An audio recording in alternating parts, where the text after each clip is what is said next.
Hello everyone, and welcome to this short video presenting a business case against corruption. So we're going to be looking at what corruption is exactly. There's a few different definitions that we're going to look at, as well as whether it's actually bad for business. It's worth saying here at the start that we're not going to be looking at the question of ethics or morality in this video. So we're not going to be considering whether corruption is ethical or moral, or what the ethical or moral arguments against corruption are, but rather just focusing on the business logic against corruption and corrupt practices. So if we look at a couple of different formal definitions of corruption, which can be useful, so we tend to know what corruption looks like, and we tend to know corruption when we see it happening, but there are a few different formal definitions as well. So the abuse of power for private gain, and we can see this a number of different examples. So the reports, as of yet, I think unproven in absolute terms, but of Donald Trump selling pardons for $1 million or something that was reported in his last few weeks in office, is a clear abuse of the power of the office, the presidential office, for private gain. The taking of bribes by officials in charge of procurement efforts, again going into their own pockets. Again, it's an abuse of power for private gain, so that's a useful lens to look at corruption through. The one that I particularly like is that of procedural risks, so the subversion of stated or public procedures, because this doesn't necessarily involve money or the transfer of money or bribes, but it's wherever there's a clear public procedure, and if that procedure is either sidelined, ignored, or subverted, we can deem that to be corruption. So even something like a stated procedure for acceptance onto a university course, and somebody who let's say has no monetary or direct financial benefit, but simply doesn't like women, or doesn't like ethnic minorities, or doesn't like gay people, and chooses to subvert the stated public procedure and only accept candidates for that university who are of a certain ethnicity or gender or whatever characteristic, that is a subversion of a stated public and open procedure. Even if there is no particular direct private gain, we can term that to be corruption as well, because it's corrupted the actual stated process. As well as this, we could just look at dishonest or fraudulent behavior. So wherever there is a behavior that can be deemed as dishonest, which has some sort of impact on a process, or instances of fraudulent behavior, we can also incorporate that into our understanding of corruption as well. So it's a little bit a case of trying to draw the boundaries, and sometimes the boundaries can be fuzzy, but by and large we tend to know what corruption is when it's visible, or at least when it's seen. So if we go on and look at what I think is a very basic but fairly straightforward case of corruption, we can explore some of the business logic behind a business case against corruption.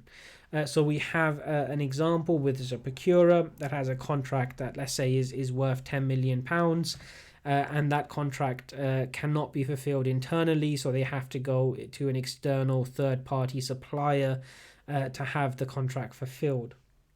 So what you would typically do, particularly relevant in cases where it's public procurement, so it's public sector money that's being spent, that there is some sort of public bid criteria, either in the form of information given out, or in the form of an invitation to tender, or in the form of stated bid acceptance criteria. So some sort of documented process or procedure.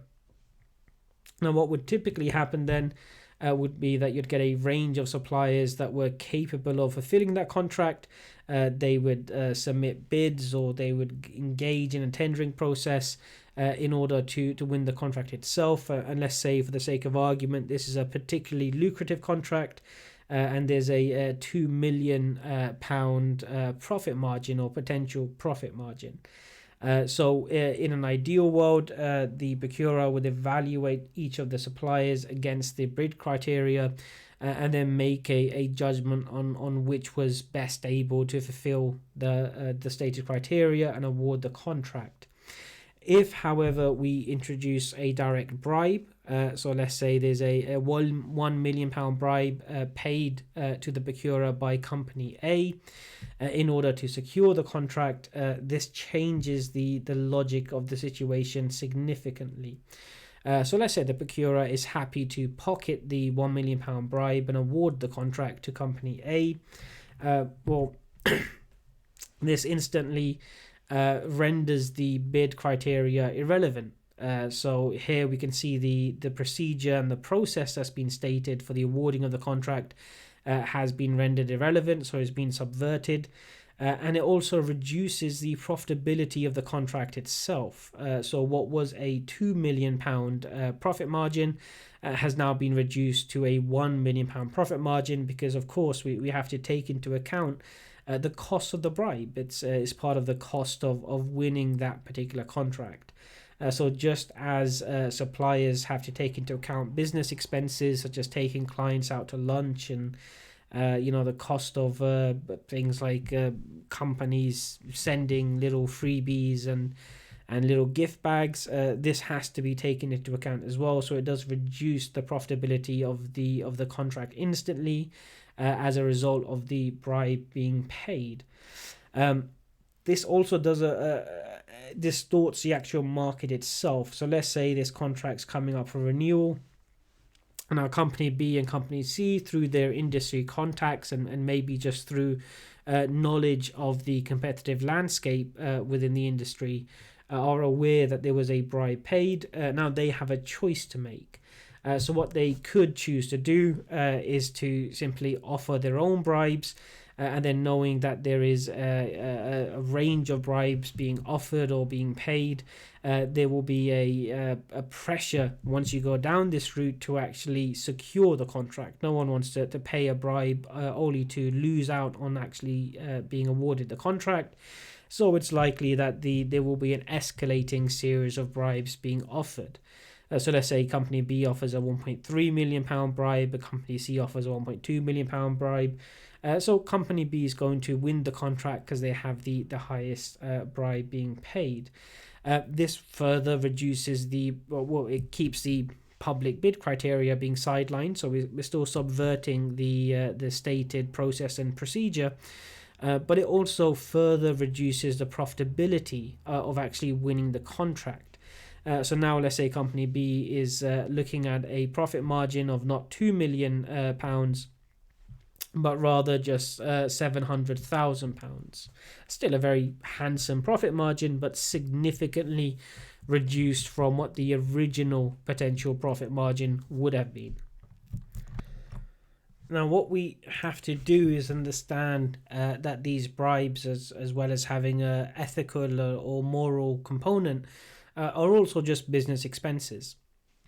So what would happen, or the structural incentive there would be to actually try and restore a larger profit margin, so to increase profitability. But because there is widespread bribery occurring, the only way to do this is not to try and reduce your business expense, because that expense is necessary in this scenario to actually win the contract. Is actually going to inevitably put pressure on the execution of the contract itself.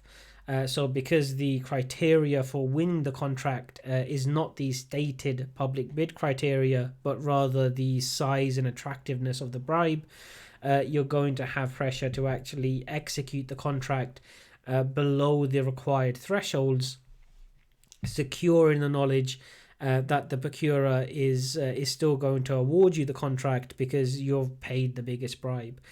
So restoring the profitability of the contract, so to get the profit margin back up to 2 million, means essentially taking a £10 million contract where there's £8 million worth of work to be done, and trying to get by with 6 million or 5 million or whatever lower sum of work is required. So cutting corners on quality, cutting corners on testing, cutting corners on material, wherever corners can be cut, those will be cut, because again, there's no mechanism to safely reduce the business expense of winning the contract.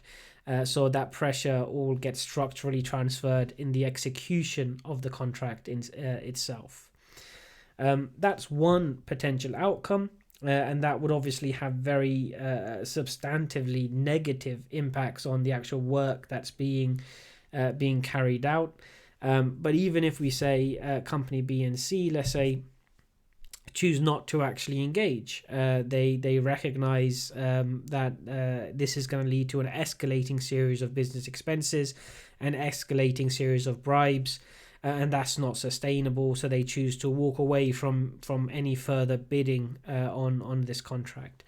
So you're left with company A paying £1 million bribe, and you're left with £1 million of a profit margin. This will have significant negative impacts on the procurer.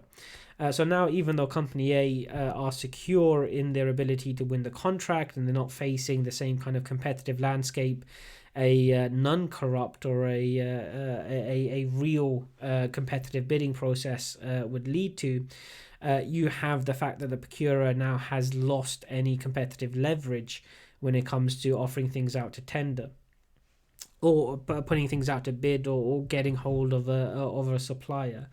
And that too would have negative impacts on the work being carried out as well. Reliance on a single supplier, a supplier that doesn't face the same competitive landscape because they've successfully bribed away all of the competition, or scared all of the competition away through subverting the stated procedure. And that will lead to inevitably substandard work being carried out as well. So we can see here that there's significant distorting effects on any given scenario once you introduce a subversion of stated or public procedures. What inevitably tends to happen is a reduction of the quality or the quantity of work being done, the diversion of expenses and funds towards non-productive activities, and eventually an overall weakening of the purpose of sending those contracts out into the hands of external suppliers or third parties. That's one given example, or one given scenario where we can see the business logic that will flow out from the subversion of processes and procedures, and the introduction of corrupt practices. But you'll see similar effects in almost all scenarios. So we can group together some overall costs of engaging in corruption to round out our business case against corruption. So we've already seen an increase in the cost of doing business. So whenever you introduce corruption, whether it's through straight out bribery, or whether you do so through a very British type of chomocracy, where it's based upon your connections, private or personal connections to particular individuals, whether you do it through the membership of particular social classes and social clubs, you'll see a distorting effect on the market, an increase in uncertainty, and an overall increased cost of doing business, and that increased cost is not a productive cost. So you could see how increased cost of doing business, when it relates to an increase in adhering to regulations, at least with well-written regulations, that is a productive cost, in that it standardizes and increases the quality of output. Similar ways to increasing the cost of labor should lead to a more engaged workforce and have similar process and quality improvements. But corruption, by its very definition, is not a productive cost. So you're increasing costs without seeing any returns on those business expenses. Uh, the natural extension to this increased cost and this market distortion will be missed business opportunities for companies and bodies engaging in that particular sector or company, and for businesses overall, or organizations and actors overall within the sector or industry. You'll have much weaker business forecasting. It's far more difficult to assess the competitive landscape. It's far more difficult to assess the chances of winning or losing particular contracts. It's far more difficult to even forecast things like the quality of the work done once you introduce corruption and procedural risk into proceedings. If we add to these negative impacts on a structural level, we add the individual consequences for both people within that are immediately engaging in these activities and the organizations directly involved. You have the risk of criminal prosecution as well as significant legal sanctions.